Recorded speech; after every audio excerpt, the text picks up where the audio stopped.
Welcome to the Tile People. Now you're about to embark on a tiling journey. I'm sure you have got a lot of questions. Now in this video we are going to run through some of the most asked questions we get here in the showroom. The main difference between porcelain and ceramic tiles is their durability and their density. They're durable, they're not going to mark, they're not going to stain, they're not going to scratch, and it's an investment. Over the years, porcelain tiles have become more and more seen in the market due to the fact that the factories have invested millions of euros, which has brought the cost of porcelain down. Back in the day, porcelain was astronomical compared to ceramic, and now what you find is a lot of factories don't even produce the ceramics. When it comes down to price nowadays, yes, a porcelain tile is still slightly more expensive than a ceramic, but there are reasons for this. The designs are better, they're better quality, and they're gonna last you longer.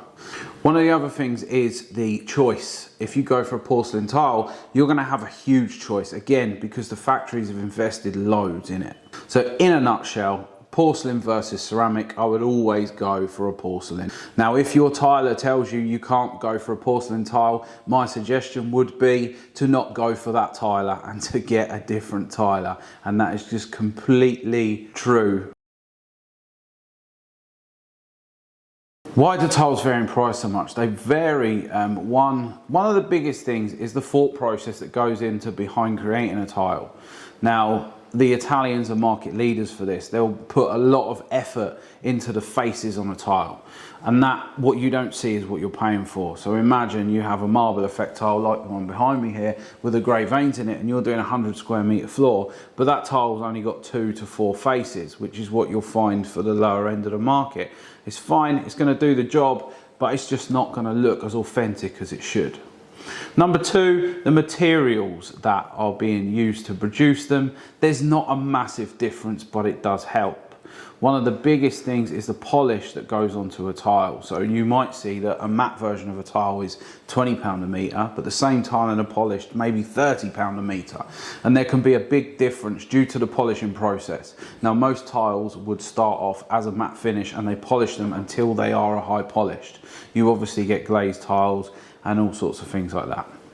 The country of origin, you pay depending on where it's come from. Obviously, like I said, Italians are the industry leaders. They will produce a range that is state of the art and really nice, and then they sort of, the Spanish, the Indians, the Turkish, they will copy. Obviously, labour costs, transport costs, there's so many things that go into creating a tile that we don't see behind the scenes. Unfortunately for us, the gas price, between 60 and 70% of the price to produce a tile is the gas when it's going through the kiln and being fired. And again, this is a scientifically proven process. Tiles have to go through a kiln and they have to heat up and they have to cool down at a specific rate in order for them to be structurally strong. There are so many things to take into consideration when it comes to buying tiles, but the biggest one I think you need to be aware of is the design process, is the amount of faces. So if you're looking at a tile for £19 a metre and it seems too good to be true, chances are that it might have 3 or 4 faces. So it's worth asking that before you make your purchase. How can you choose the right tile? Choosing the right tile is a minefield, and that is exactly why we want to do videos like this. Ask yourself, what is the property? Where are the tiles going into? Do you want to bring warmth into it? Do you want a sleek, modern, polished hotel look that bounces the light around? Do you want to go really monotone and really minimalistic? Think about the budget. The budget for your tiles is again something that you need to take into consideration. And a lot of people, they're tiling less of the bathroom now, but they're spending slightly more on the tiles to make it stand out. Tiles is now sort of more of a luxury as opposed to a necessity. So look at the budget, think of what you want to spend, and then also you need to look at the budget for the installation of the tiles, because this can be higher than you might think. Now all these things are things that you need to ask yourself. Again, what colour do you want to go for? Obviously we've seen greys in the market, we're now seeing pinks and pumpkins and all sorts of different colours hitting the market. So again, take the time, visit showrooms like us here at the Tile People. There are a lot of independent tile specialists up and down the country who are here to help you and guide you on this journey, because we understand that choosing the right tile for you can be a very daunting experience. When it comes to cleaning and maintaining tiles, it depends again what product that you have gone for, whether it's ceramic, whether it's porcelain, or whether it's natural stone. If it's a ceramic, chances are you can wash it with most things. If it's a porcelain, acid, bleach, seal it bang, via cal, they shouldn't change the tile at all. So when it comes to porcelain, you don't really need to pay too much attention to what you clean it with. We do have in the showroom special porcelain tile cleaner. We have wax wash for natural stones. Then moving on to natural stone, if you have a natural floor, a marble or travertine, then you need to be very, very careful what you use to clean it. It could be that bleach may stain it, may mark it because it's a porous product. It could be you could take the colour out of it, you could change it. So the only thing I'd really be worried about and pay a bit of attention to is if you're cleaning a natural stone floor. Are all tiles waterproof? In a roundabout way, they would call them water resistant. Tiles are waterproof, yeah. It's the grout joints that are called water resistant, up to sort of 99%. But yes, a porcelain tile is so dense, you could put it in a bucket of water, leave it for 15 years and it shouldn't change. A ceramic tile on the other hand, because it's not porous, it's like a red biscuit clay, will absorb that moisture. We have seen it in the past where a bathroom has been done with a ceramic red body or a white body ceramic tile, and the biscuit has absorbed moisture over time, changing the glaze and the look of the tile. Natural stone, again, it is a porous product, so no, it is not waterproof. It will be water resistant.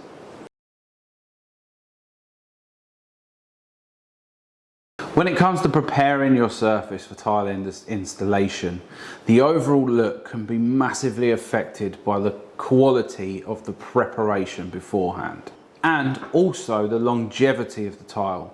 Now, a lot of it is in the prep. Get good prep work, the tiler is going to have a much easier job. The tiles are going to last you longer.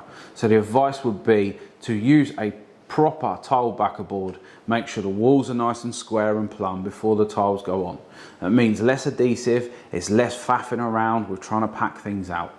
So my advice would be clean up the area, take the old tiles off, take the old adhesive off. Maybe you need to get a plasterer in, or over the battens you can use moisture resistant plaster board with a tanking compound over the top, or you could use a proper tile insulation tile backer board that can go straight over the top of the plaster. It can go straight over the plasterboard. Again, every job is different, but make sure those walls are nice and straight, those walls are plumb, because you're going to have a better finished effect at the end of it.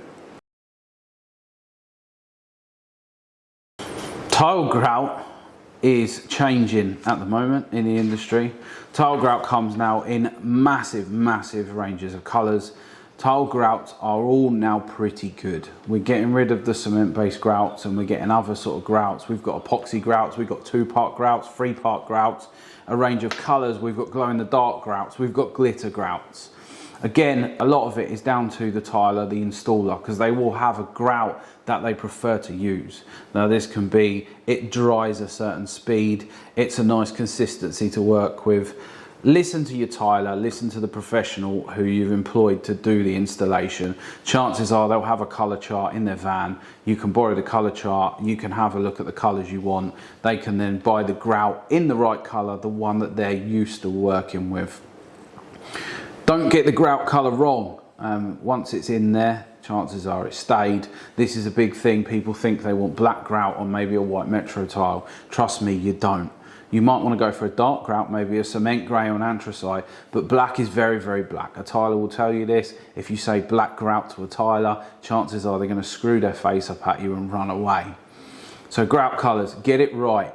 It's there for life, and it can really change the whole aesthetic of the room.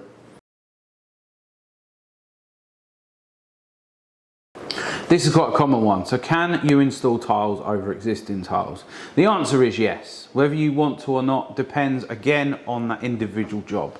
So you could have, if the tiles are rock solid, they're stuck to the floor, you've got underfloor heating, you don't want to take the existing tiles up, you can put a self-leveling compound over the whole floor and then tile on top of it. Again, with the walls, you want to make sure that if it's a shiny surface, you sort of need to key up that surface with a product like a Blue Grit, an SBR primer with grip in it.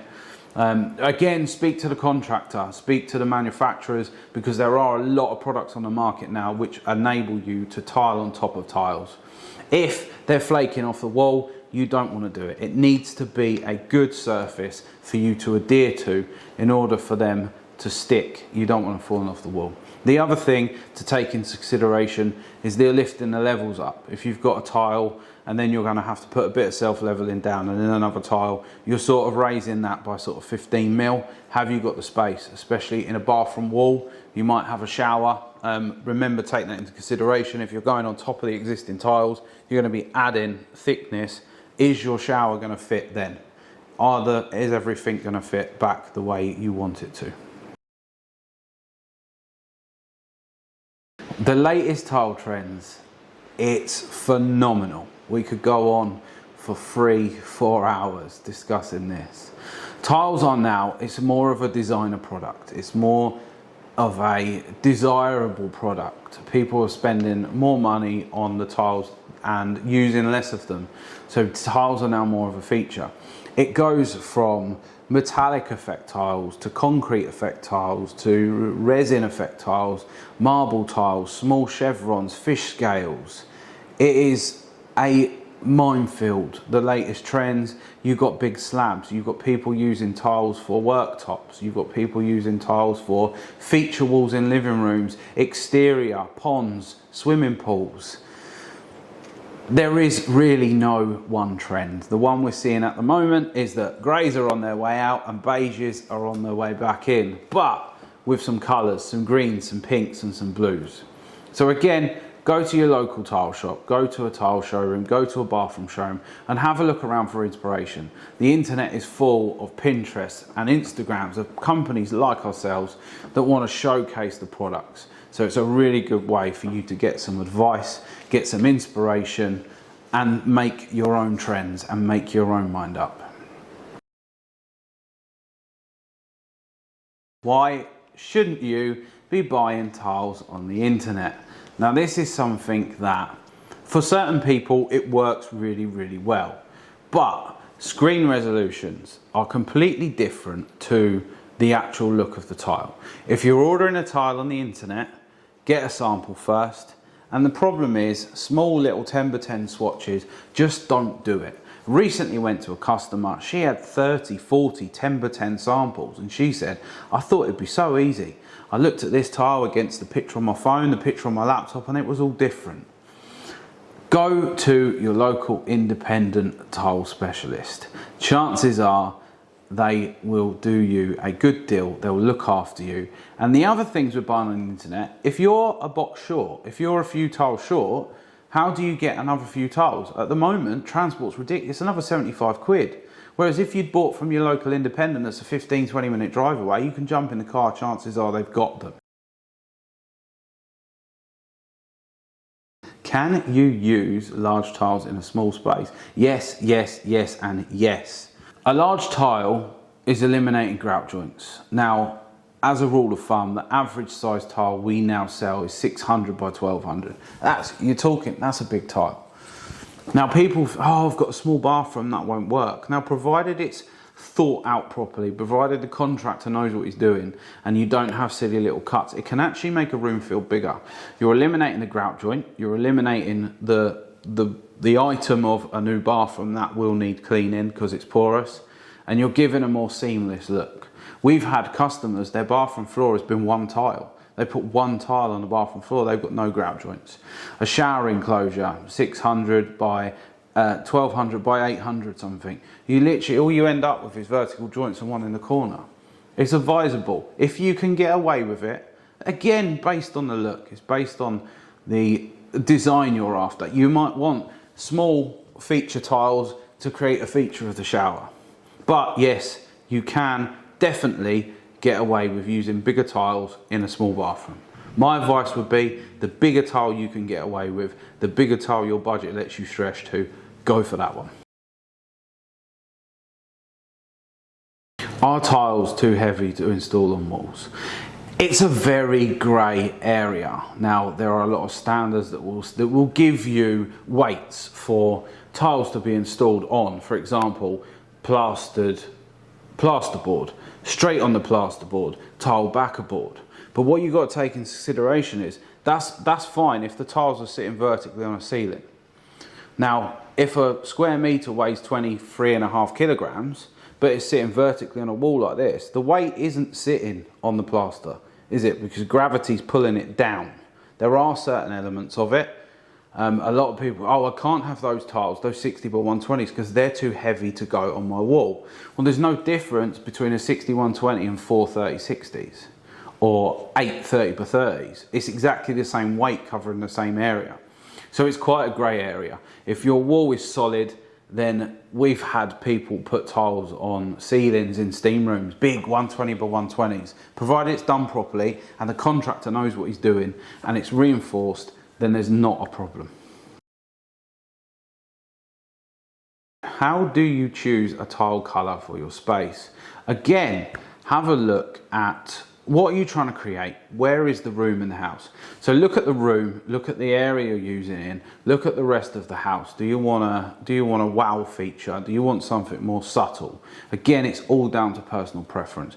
Check out Instagram, Pinterest, the internet. Take into consideration the room size. Do you want the room to feel bigger? Do you want the room to feel smaller? Obviously, if you go for a darker tile, it's going to feel more, I would say, use the word masculine. If you go for a brown tile or a taupey tile, it's going to bring a bit of warmth to the room. If you go for a brilliant stark white tile, obviously it's going to feel colder, it's going to bounce the light around a lot more. So it's all down to you and the look you're trying to create. Using a different colour, a different size, maybe a different finish on a feature wall can completely change a room. When it comes to tile patterns, we are inundated with thousands and hundreds of thousands of different patterns. You've got Edwardian patterns, you've got Victorian patterns, you've got more Georgian patterns, you've got floral patterns. There are so many on the market. Think about where they're going to go, what look are you trying to achieve. People tend to use them in different areas of the home. So you could have a feature wall in a living room or a kitchen or an entrance hall and you might want a floral decor. You could have a pathway where you want a more Victorian style because of the property. A lot of it boils down to what are you trying to achieve in the space. Anything is possible at the moment in the porcelain and ceramic tile industry. Floral decors in showers we're seeing more and more of, tapestry decors, Victorian floors with the individual pieces with the borders going around them. So when it comes to patterns, again, do your research, have a look, get some inspiration, and then go out shopping. Now, us as a company, we do have a huge range of patterns. We have access to a lot of patterns given enough time. So if you're looking for something, then feel free to get in touch and we can try and help you find the perfect pattern for you. When it comes to tile finishes, we have a start R11 anti-slip finishes. We have matte and natural finishes. We've got semi-polished finishes. We've got polished finishes. Now think of the area of the property that the tiles are going to go into. You're not necessarily going to want an R11 anti-slip finish in your kitchen because they can be difficult to keep cleaned. And then you're not going to want a polished porcelain around your swimming pool because that's not very practical either.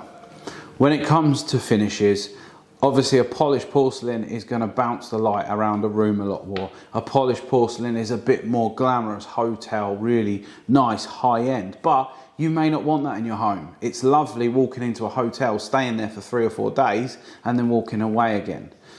Natural finishes can be ideal for sort of kitchen floors, entrance halls, places of high foot traffic.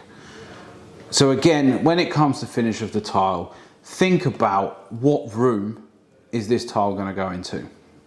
The application. What do you want it to achieve? How do you want the space to look when it's finished? We can help you with this. We do this a lot, so please feel free to get in touch. Can tiles be used outdoors? Yes, is the answer to that. You may have seen, you may know that we now have 20mm porcelain, whereas 20mm porcelain is fine because it can be laid like traditional paving slabs on MOT, sand and cement, but at the back of the tile.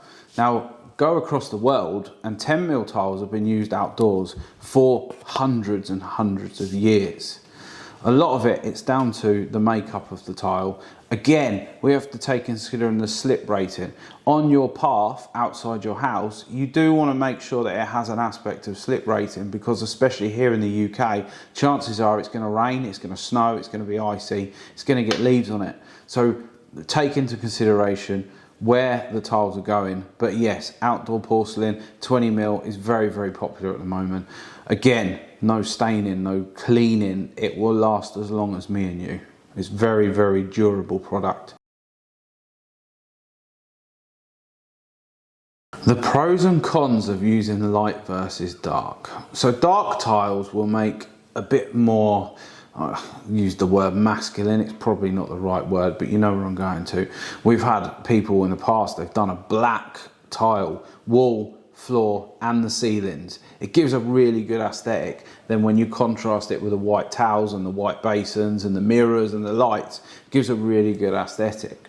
Obviously a lighter tile is going to make a room feel colder. It's going to bounce the light around a lot more and it's going to be a lot more airy. Some would say on the verge of clinical. So our advice would be black, white, find something in the middle. Find something that works really well for you. Find something that works for your space, your dream living space that you're trying to create.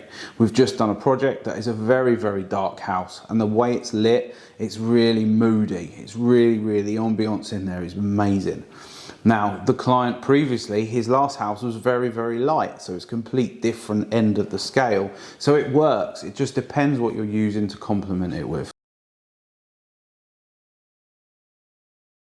When it comes to mixing sizes of tiles, it can be done, be careful with it. You're almost better to offset the joint massively than you are trying to line something up that hasn't worked. Now a large format tile around the rest of the bathroom with a small format, maybe in a herringbone as a feature wall or a fish scale in the shower, works really well. They complement each other. Using a large format tile on a kitchen floor and then mixing in some sort of smaller format pattern tiles as act like a rug, it has been done before, it can work. Using hexagons maybe on the shower and the bathroom floor, running them up the wall and cutting them into large format tiles. Anything's possible in the tile industry at the moment, and that's why we love what we do. So again, use your imagination, let it flow a bit. Have a look on Instagram, have a look on Pinterest, have a look on Google. Just literally type in what you're thinking and someone out there will have done it for you before. When it comes to choosing tiles for a small bathroom or a small room, have a look at the space. Can you get away with using a larger tile? Chances are using a larger tile may make the space feel bigger. Smaller tiles, more grout joints, it's more busy for the eye, closing a space in and making it smaller. Again, like I said in one of the other questions, when it comes to doing small rooms, I would always advise to go a good few shades darker on the floor than you've got on the walls, because it tends to open a room up. Going the opposite direction, light on the floor and dark on the walls, can really close a space in. Keep it bright, keep it airy, maybe bounce the light around a bit. And also a room can look bigger based on the lighting you put in it. Creating feature walls with tiles. Now this is something that is very, very popular at the moment. I would always tell customers come in here, if you're doing it, for example, in a shower and you want a feature wall, find the feature wall first. Don't find the floor tiles first and the wall tiles and then look for the feature to go in it. You need to find that feature first, because that's the wow factor. That's the thing that jumps out at you. You can use tiles, they come in big panels now, wallpaper effect tiles. Use them on a feature wall in the house. We have the facility to print anything on a tile. You could have your wedding photos or your kids' photo on a tile as you walk into your house. Anything is possible with the porcelain industry at the moment. You can have a floral wall decor. And the beauty with using the porcelain is because it is almost indestructible. It's not going to change, it's not going to stain. So we have more and more customers now using, whereas they were going to use wallpaper, they're now using tiles for a feature in their living room or their hallway or their kitchen, because it's going to stand the test of time. So when it comes to creating features, tiles are a fantastic idea. Even if it's not a pattern tile, even if it's just a plain grey tile that you want to do an accent in a hallway, up the side of a staircase, can look really, really good and really set it off. And like I say, easy to clean, easy to maintain, and it's not going to change. I think that's it. That's 20 questions we've gone through. If you're still here, thanks for watching the video. We hope that we've helped you. If you have any questions for us you want us to answer, then feel free to get in touch. Even if you're 300 miles away and you've got no intention of coming to Haywards Heath to buy your tiles, we're more than happy to help.